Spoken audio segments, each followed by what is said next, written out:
Hello, I'm Jonasz Lewiński and this is Military Mind. Armed conflicts, defense and security, land, sea and air.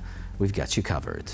Russia launched a large-scale overnight assault on Ukraine, firing more than 440 drones and 32 missiles, according to President Volodymyr Zelensky.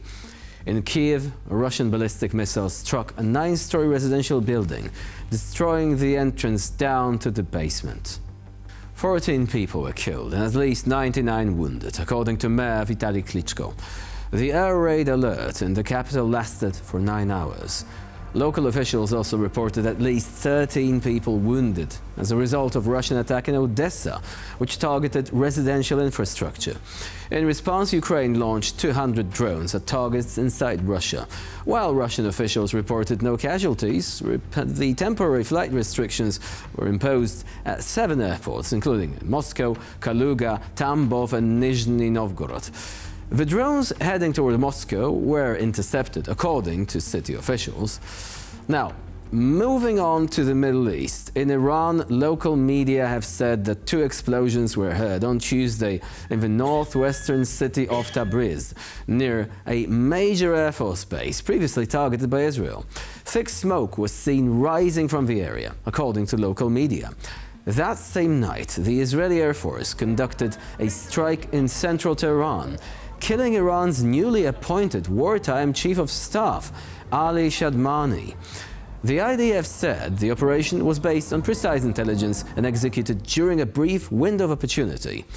Meanwhile, in the Gaza Strip, at least 45 Palestinians were killed in Khan Yunis after Israeli fire hit a crowd waiting for aid, according to the Gaza Health Ministry. Dozens more were wounded. This followed previous incidents in which 5 civilians were killed in northwestern Gaza and 37 others died in shootings near food distribution centers guided by Israeli forces.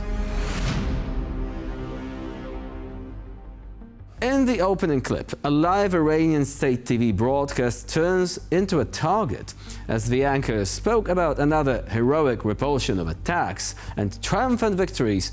An explosion tore through the IRIB news studio building, interrupting the broadcast mid-sentence.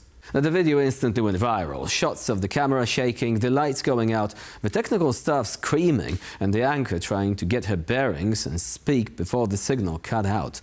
The strike ended up killing 16 people. صدای متجاوز به خاک وطن، صدای متجاوز به صدای حق و حقیقت است.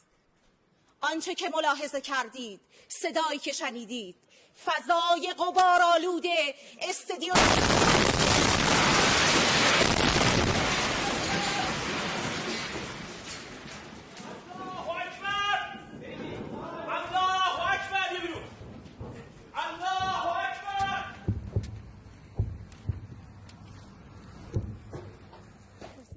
Now, correct me if I'm wrong, but international law doesn't look kindly upon attacks on media outlets and journalists. This situation is, of course, further exacerbated by the fact that throughout this campaign, Israel has shown itself capable of executing very precise strikes, meaning that it is perhaps slightly less likely to have been an accident.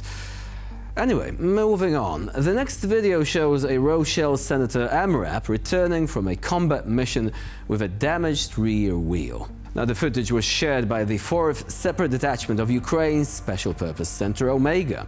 The damaged senator was evacuating Ukrainian operators in the Pakrovsk area when it was hit by an enemy drone. The vehicle survived and delivered the soldiers to safety despite taking significant damage. Как вам такой Илон Маск? А ну давай, обгоняй его. Сейчас потихоньку. Тихо.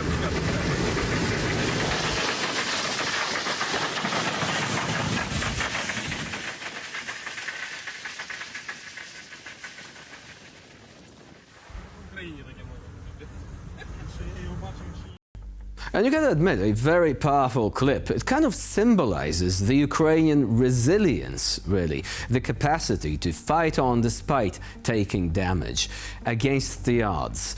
Now, we're going to be moving on to our next feature. In the clip coming up, you'll be able to see a Russian APC that was supposed to reinforce an assault of the occupation forces in northeast Ukraine, but ultimately failed to reach the front line. Now, this is because the vehicle burned down in the enemy's rear, far from the borders of the Sumy region, where the whole story has actually happened. According to preliminary information from Ukrainian sources, the vehicle served with a motorized rifle unit that was supposed to arrive at one of the Russian strongholds near the border. However, the column, which was moving in deep security, suddenly lost one of the vehicles.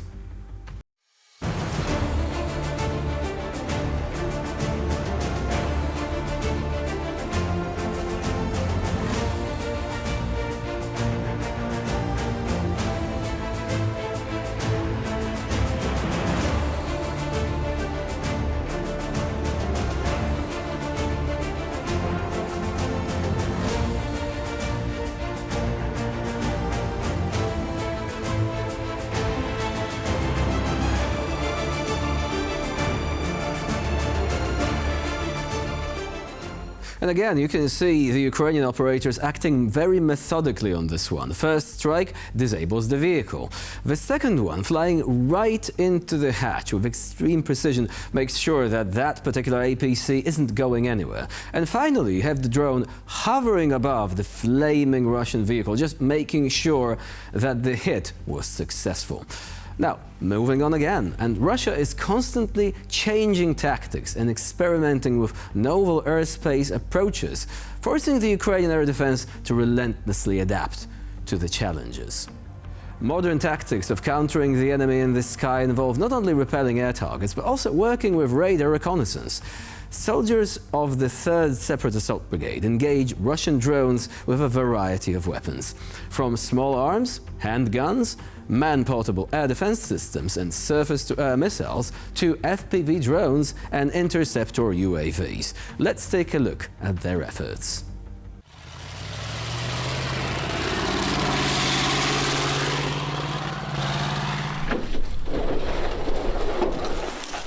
Так, ну давай перевернемо.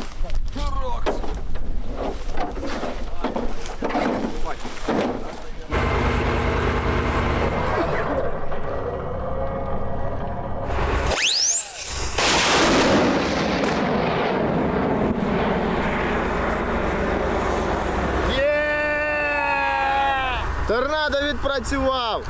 Ціль знищена! Розхід 1 ЗРК!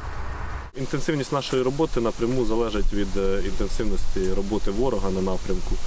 От, наскільки вони дозволяють собі агресувати, активізуватися, от, наскільки ми часто відповідно по ним і відпрацьовуємо.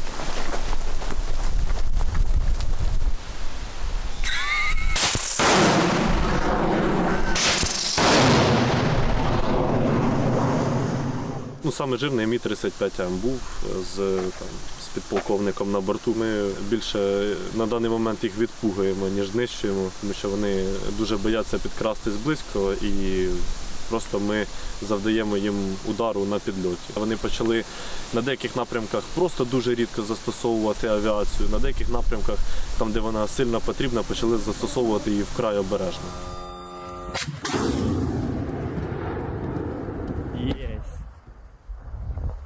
Хорош. Його, поняв, ми вражаю не бачили. Ми почули тільки звук. А ви його в теплак потім побачили? Ну так, я вийшов. Блядь, треба узнати, а іменно Включив теплак. радар видел? О, крило ми знайшли. А це типу у нього бойова частина? And throughout this war, air defense proved to be literally the part of the military that's responsible for saving lives. They are the shield of Ukraine. They allow the population to survive despite the constant barrages of Russian drones and missiles. And it is, of course, crucial for Ukraine's allies to remember that the delivery of air defense systems remains a priority if they really want to contribute to Ukraine fighting this war and pushing back against the Russian invasion. And with this, we conclude this edition of Military Mind. Please stay with us here on TVP World for more latest news and updates.